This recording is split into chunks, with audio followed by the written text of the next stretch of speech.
Olá, autorais, tudo bem com vocês? Vamos falar um pouco, trazer hoje mais reflexões sobre o tempo. Na verdade, só existe um tempo, né? A eternidade, o sempre. E esse tempo, nós estamos inseridos dentro desse contexto, né? Nós temos uma fração de segundo que é a nossa vida dentro desse tempo. Passa muito rápido e a gente, muitas vezes, quando desperta, nós já estamos lá com o nosso 40, 50, a gente não percebeu o quanto passou rápido esse tempo, né? Porque a gente esteve ocupado demais. Então, vez em quando, nós precisamos refletir um pouco sobre o tempo. E o que fica no tempo? Aquilo que fica no tempo é aquilo que é real. Aquilo que não fica no tempo, aquilo que tem início, meio e fim, são as nossas ilusões. Existem coisas que ficam para sempre.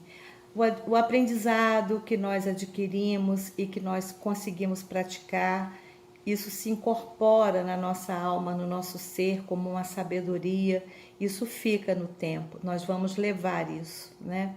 Os nossos amores para sempre, pessoas que amamos, pessoas que nós gostaríamos de viver para sempre ao lado, juntinho dessas pessoas.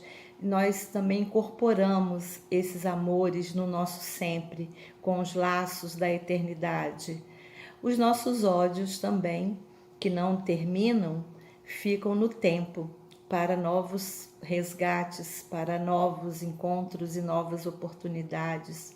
Então a gente precisa selecionar o que vamos deixar no tempo. Qual é a nossa história? O que vamos deixar como história nesse tempo que é a eternidade, que nós todos estamos inseridos e que nós em algum momento nos reencontraremos para que os nossos resgates sejam, né, corrigidos de alguma forma. Então o tempo, quando a gente entende o tempo dessa forma, o tempo ele tem a ver com o verbo ser. Né? Tudo que eu sou de verdade, eu jogo no tempo. Quem eu sou de verdade está no tempo, não está no espaço. Tudo que eu disser a meu respeito, os meus títulos, os meus certificados, a minha profissão, meu ofício, e tudo mais que eu disser, o que vai ficar nessa vida, né? Isso não vai para esse tempo, eternidade. Mas aquilo que eu sou, né? Como eu me movimentei nas minhas relações, o que eu construí de verdade, de aprendizado dentro da minha alma. E esse aprendizado, ele não é um aprendizado como um lixo mental, mas as coisas que eu aprendi, que eu entendi e que eu pratiquei, que eu consegui incorporar isso no meu ser. Então, isso fica, né? Esses dons, essas habilidades que a gente desenvolve e passa a praticar, isso fica no tempo. Então, tempo é ser, não é somente saber, né? A gente pode saber muitas coisas, mas não praticar aquilo que sabemos. Mas quando praticamos, isso incorpora para dentro de nós.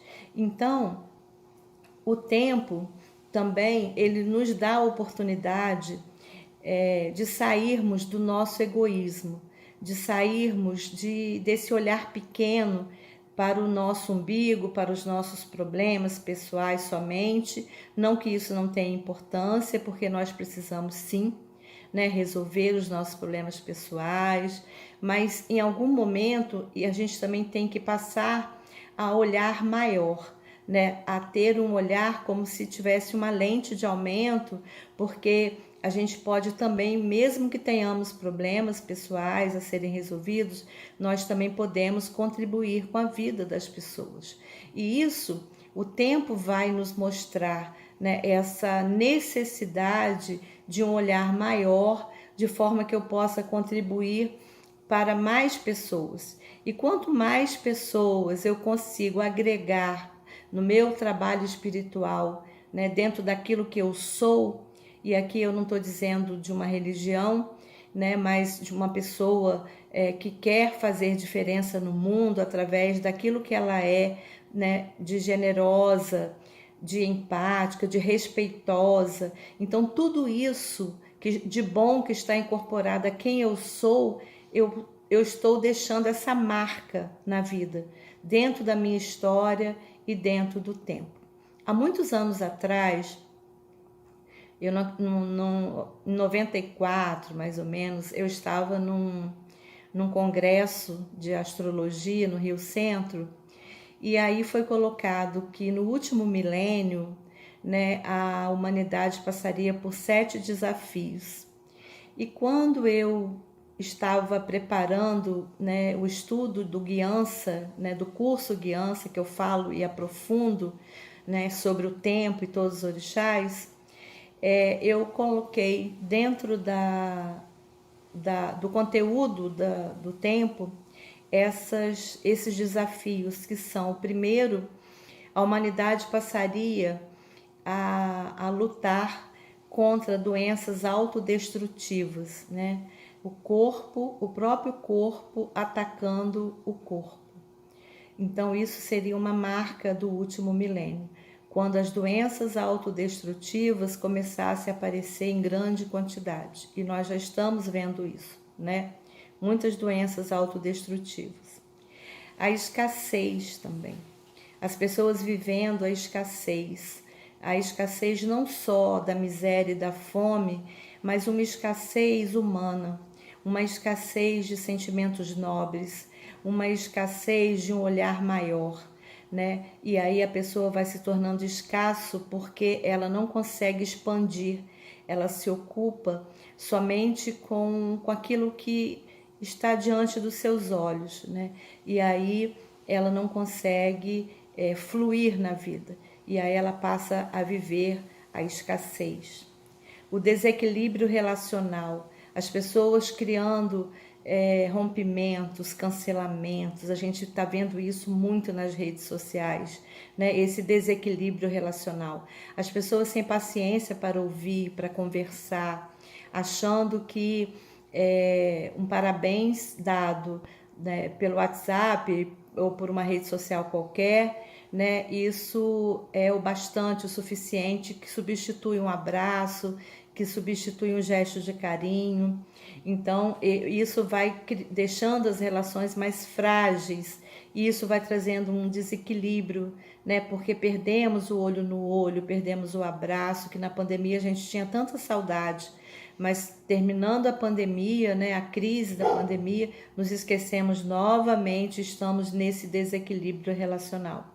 O ódio gratuito também, né? Muitas ideologias extremistas, uma coisa em oposição à outra. Então, se eu olho para um lado, né, e eu me identifico com aquele lado, eu preciso odiar o outro lado. Eu preciso odiar quem não pensa igual a mim, né? Então, esse ódio gratuito está disseminado, né? E é óbvio para todos nós esse ódio gratuito. Eu nem conheço quem eu odeio, mas só porque ele pensa diferente, eu odeio. Eu tenho que atacar, eu tenho que desqualificar, e esse ódio gratuito está aí, né, na nossa cara todos os dias. Uma outra característica do último milênio é a alienação, né? Os vícios de repetição. As pessoas vão repetindo seus vícios, vícios de linguagem, vícios de comportamento, mas em nenhum momento param para refletir e desejar promover uma mudança de verdade. Então elas ficam alienadas dentro dos seus próprios vícios, né? Esses vícios de repetição. Isso também entram os vícios de remédio, de medicamento, de drogas, né? E os vícios que nós temos de comportamento que a gente não para analisar e ter o firme desejo de corrigir.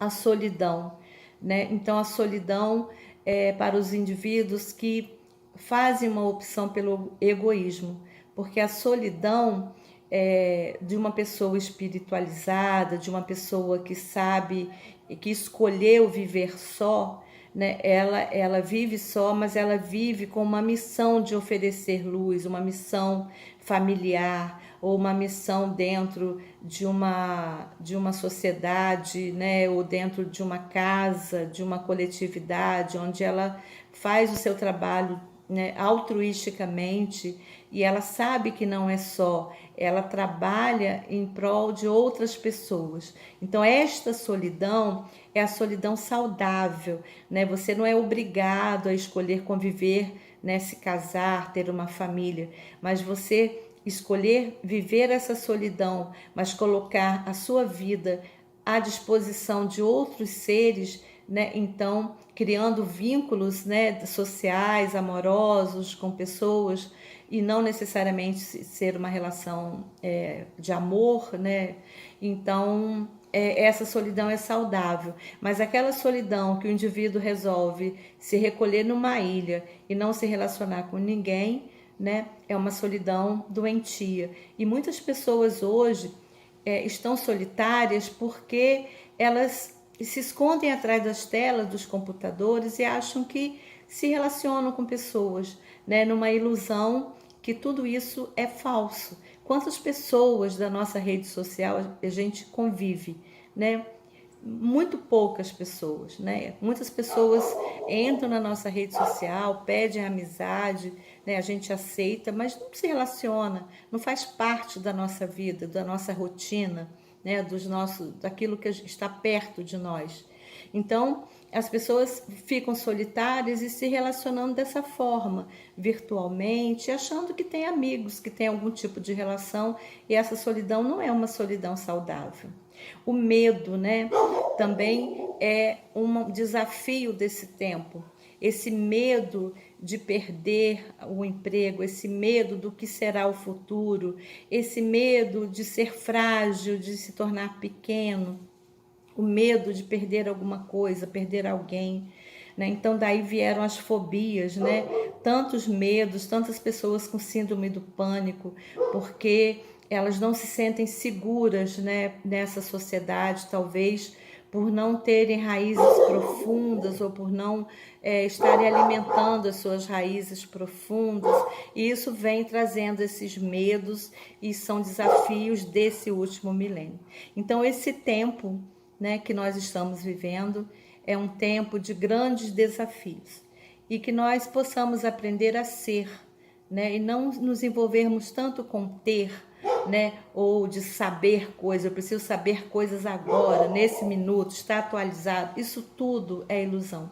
Nós precisamos aprender a ser quem nós desejarmos, mas da melhor maneira possível, e estarmos sempre a serviço do mundo, a serviço de um mundo melhor, a serviço de uma sociedade melhor.